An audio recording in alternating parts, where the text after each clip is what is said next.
High friend आरो एक नतून भिडियो निये चले आसलाम। आमी पेंसिल पेन काटिंग करे देखाबो। प्रथमे झुल निये निलाम, कोमरे बेल्टेर जन्य 2 इंची छेड़े आमी 37 इंची झुल निये नियेछि। 37 इंची झुल निये आमी हिपेर मापटा फार्स्ट करेछिलाम, तो तोमादेर साथे देखानो हयनि। तो देखो आमी हिपटा नियेछिलाम 12.5 और कोमरटाও 12.5। आमार 40-এর 4 भागे 1 भाग करेছিলাম, तो आमार হয়েছিল 10 इंची। आमी ওখানটা লুজের জন্য ওখানটা এক্সট্রা নিয়েছিলাম 2.5 इंची। তারপরে ওটা বাড়িয়ে ওখান থেকে আবার 2 इंची বাড়িয়ে নিলাম, নিয়ে ওটা শেপ দিয়ে নিয়েছিলাম। তারপরে ওখান মানে হিপের যে মাপটা ওখান থেকে আমি मिडिल पॉइंट নিয়ে নিয়েছিলাম, যতটা হয় তার হাফ নিয়েছিলাম, মিডল নিয়েছিলাম। ওখানটাতে 7.5 হয়েছিল। 7.5 থেকে নিচে তো সেম 7.5 মিডল নিয়ে তারপর ওখান থেকে একটা সোজা লাইন দাগ দিয়ে দিলাম, দিয়ে দু সাইডটাতে 3.5 इंची 3.5 इंची নিচে পায়ের মোহরের কাছে দিয়ে নিয়েছিলাম।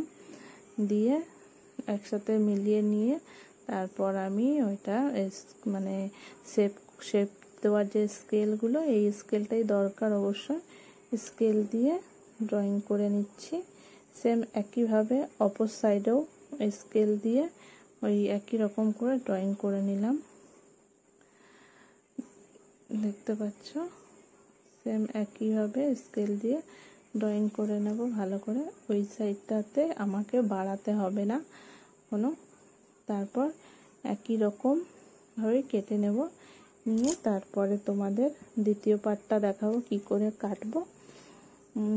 নিচে 2 इंची যেখানটা ছেড়েছিলাম সেখানটা তো মিলিয়ে নেব, দু সাইড থেকে মিলিয়ে ওটাও দাগ দিয়ে নেব।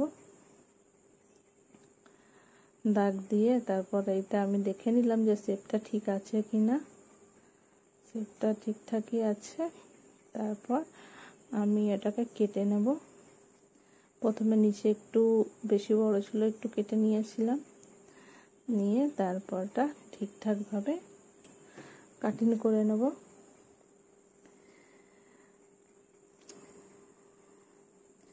কাটিং করে নেব, প্রথম নিচের থেকে কাটিং করছি।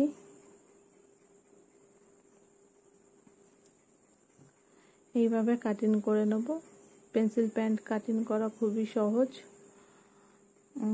যারা সেলাই করো তারাও জানো, কিন্তু যারা নতুন আছে তারাও দেখে শিখতে পারবে এইভাবে সহজে। আমি ওখান থেকে শেপের ওখান থেকে কাটিং করে নিলাম।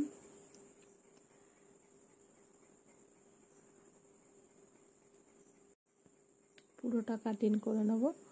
কাটিং করে তারপর এটা সামনের পার্ট ছিল, পিছনের পার্ট একই রকম হবে, শুধু ওখানে আমি 2.5 इंची যোগ করব। যদি হেভি সাইজ হয়, বেশি মোটা থাকে, তাহলে ওখানটাতে 3 इंची যোগ করতে পারো। যার যেমন সাইজ সেই হিসাবে যোগ করতে হবে।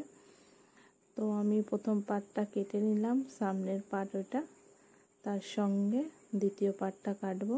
2 ফোল্ড কাপড়টা একই রকম ভাঁজ করে রেখেছি, যেহেতু কাপড়টা চওড়াতে অনেকটা কম ছিল, তো আমি লম্বাতেই কাটিংটা করছি। তারপর সেম একইভাবে আমি প্যান্টটা ওর মধ্যে রেখে ভালো করে সেট করে নিলাম, নিয়ে ওখান থেকে 2.5 इंची করে মাপ নিয়ে নেব। দেখতে পাচ্ছ,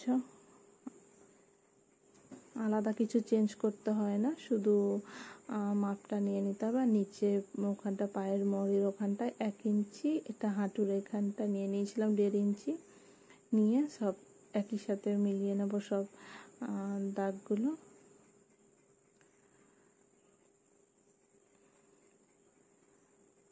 এই স্কেল সাহায্যে ওখানটায় তোমরা শেপ করে নিতে পারো বা হাতের সাহায্যেও করে নিতে পারো। তো আমি ওইটা দিয়ে করেছিলাম স্কেল দিয়ে। তারপর সেম একইভাবে দাগগুলো মিলিয়ে নিলাম। অপর সাইডে কিছু করতে হবে না, ওই সাইডে যেমন আছে সেম তেমনই হবে। ওই সাইড এক্সট্রা একটু বাড়াতে হবে না, একই মাপে কেটে নিতে হবে। ওই সাইডটায় ভালো করে কাটিং করে নেব। দেখতে পাচ্ছ এক্সট্রা কিছু বাড়ানো হয়নি, শুধু এই সাইডটা 2.5 ইঞ্চি বাড়ানো হয়েছিল। তারপরে এটা নিচ থেকে যতটা বাড়ানো আছে অতটা পুরোটা ভাঁজ করে সেলাই ওখানটায় ধরে নিতে হবে। তো আমি এইভাবেই করেছি, শুধু ওইটুকুই ধরেছিলাম। একটু বেশি হচ্ছে, তাহলে এখানটাতে 1/2 ইঞ্চি কাটিং করে নেব শেপ দিয়ে। দেখো কি করে করব, তোমরা নিচে যতটা বাড়ানো আছে সেইটা সামনের পাটের সাথে একসাথে ভাঁজ করে নেবে, নিয়ে দেখবে যতটা বেশি হবে ততটাই ওখানটায় শেপ করে নিয়ে কাটিং করে নেবে। আজকের এইভাবে করলে ওখানটাতে টান পড়বে না, ভালো সেলাই ফিটিংস ভালো হবে। এটাই ছিল আজকের ভিডিও।